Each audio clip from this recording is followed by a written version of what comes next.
मित्रों, जैसा कि आप सबके ध्यान में आया ही है, कल राष्ट्रीय जनतांत्रिक गठबंधन नेशनल डेमोक्रेटिक अलायंस की बैठक शाम को आहूत की गई है और कुल मिलाकर के अभी तक 38 हमारे पार्टनर्स, जो हमारे एनडीए के पार्टनर्स हैं, उनकी कन्फर्मेशन आ चुकी है।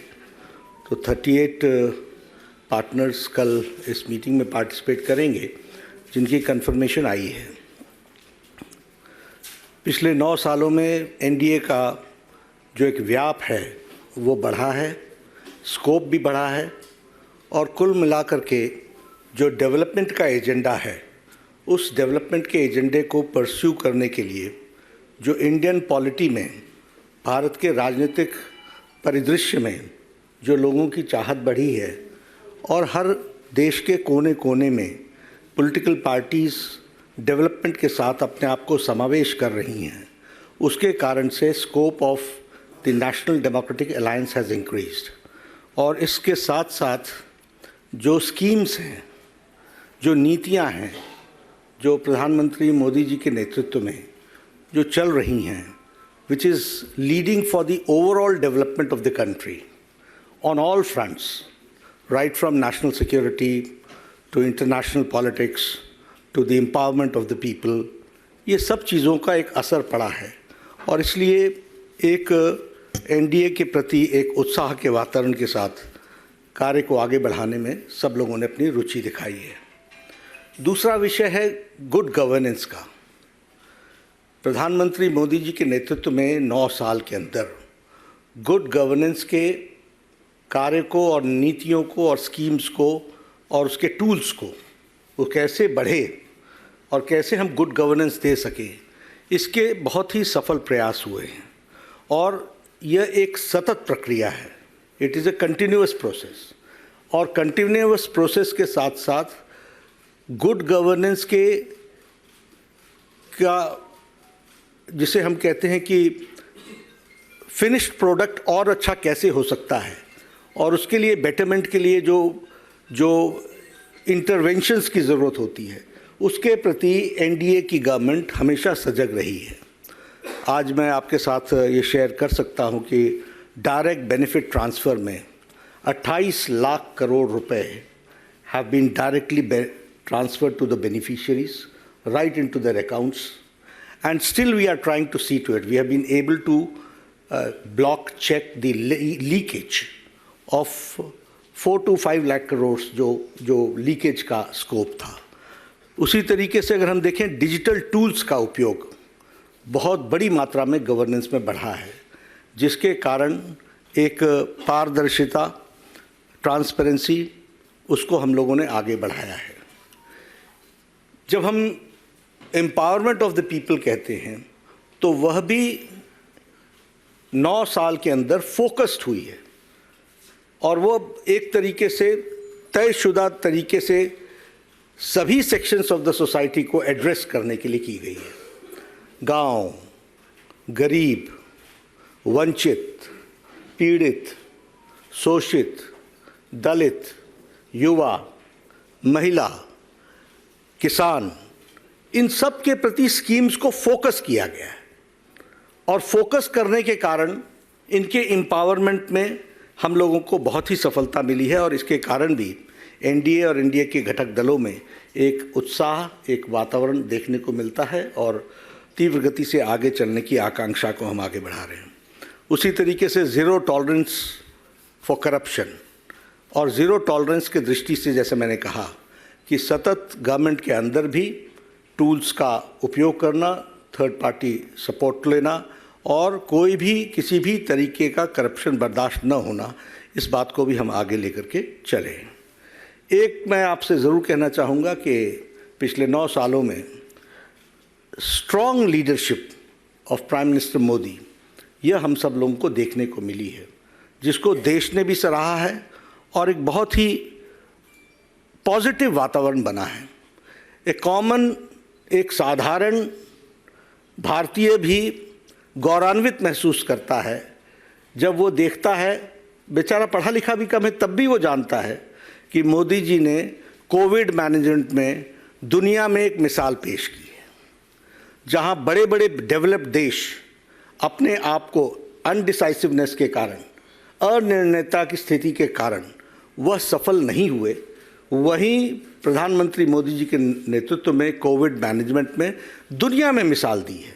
और मिसाल सिर्फ इसमें ही नहीं है कि आपने लॉकडाउन लगाया, सिर्फ इसमें ही नहीं है कि लॉकडाउन के दौरान देश को तैयार किया, सिर्फ इसमें ही नहीं है कि आपने वैक्सीन बना ली 9 महीने के अंदर, सिर्फ इसमें ही नहीं है कि वैक्सीन बना करके इसके साथ साथ 220 crore dose, double dose with booster दे करके देश को निजात दिलाया।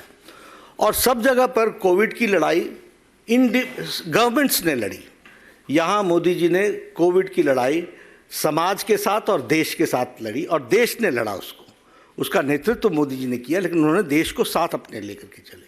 तो यह पीपल्स पार्टिसिपेशन, इसका भी एक इसमें हम लोगों को मिसाल देखने को मिलती है। अभी आर्थिक जगत की बात हो रही है, तो आर्थिक जगत की दृष्टि से भी देखा जाए तो जब दुनिया की आर्थिक स्थिति एक आर्थिक मंदी से गुजर रही है, जब दुनिया में भी यूक्रेन वॉर के सप्लाई चेन का असर पड़ रहा है, जब दुनिया में भी कोविड मैनेजमेंट के कारण तकलीफ़ें आई हैं, वहाँ इंटरनेशनल मॉनेटरी फंड बोलता है कि इंडिया की is one of the most stable economy and it is the bright future. Morgan Stanley बोलते हैं कि यह एक फास्टेस्ट ग्रोइंग इकोनॉमी है और ये की ड्राइवर है for Asia and for the global growth. हमारी गरीबी आज 22% से घट करके 10% से कम हो गई है अकॉर्डिंग टू IMF। हमारी अति गरीबी 1% से भी कम हो गई है। तो इसलिए एक NDA के प्रति लोगों का रुझान एक आइडियल अलायंस है। ये अलायंस सत्ता के लिए नहीं है, ये अलायंस सेवा के लिए है, ये अलायंस भारत को मजबूत करने के लिए है और भारत को मजबूती देने के लिए है। जहाँ तक UPA का सवाल है और ये जो ऑपोजिशन के अलायंस है, ये भानुमति का कुनबा है और कहीं का ईंट कहीं का रोड़ा, भानुमति ने कुनबा जोड़ा, इस तरीके का ये अलायंस है। न तो इनके पास नेता है, न ही नीयत है, न ही नीति है और न ही फैसला लेने की ताकत है। यह फोटो अपॉर्चुनिटी के लिए अच्छा है, लेकिन सच्चाई ये है कि न तो इनके पास कोई फैसला लेने की ताकत है और न ही वो नीयत है, न ही नेता है।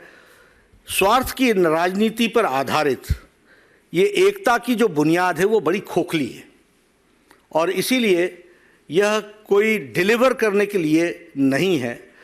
यह 10 साल के UPA के सरकार के भ्रष्टाचार और घोटालों का टोला है।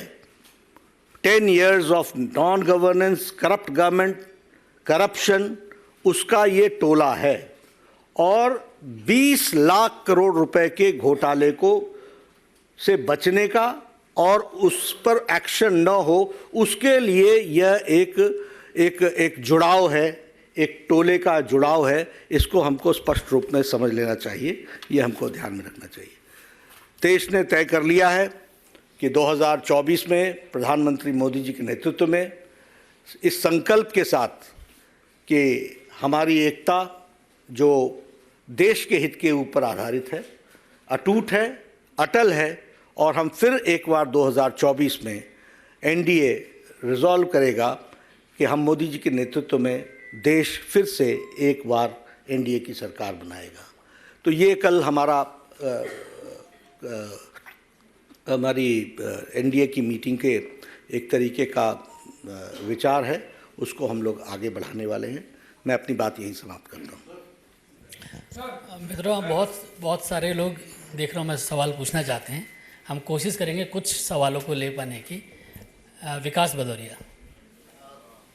जी, मेरा सवाल ये है, आपने कहा कि NDA पिछले 9 साल में और व्यापक हुआ है, लेकिन कुछ दल छोड़ के भी गए।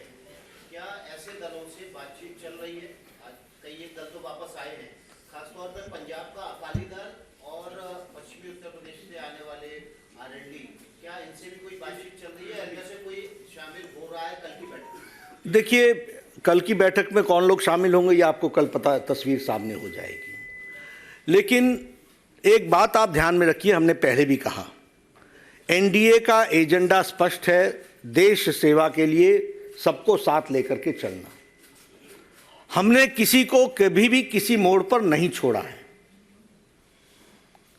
हमें छोड़ के जाने वालों के बावजूद भी हमारी बातचीत, हमारा व्यवहार, हमारा आचरण हमेशा दोस्ताना रहा है।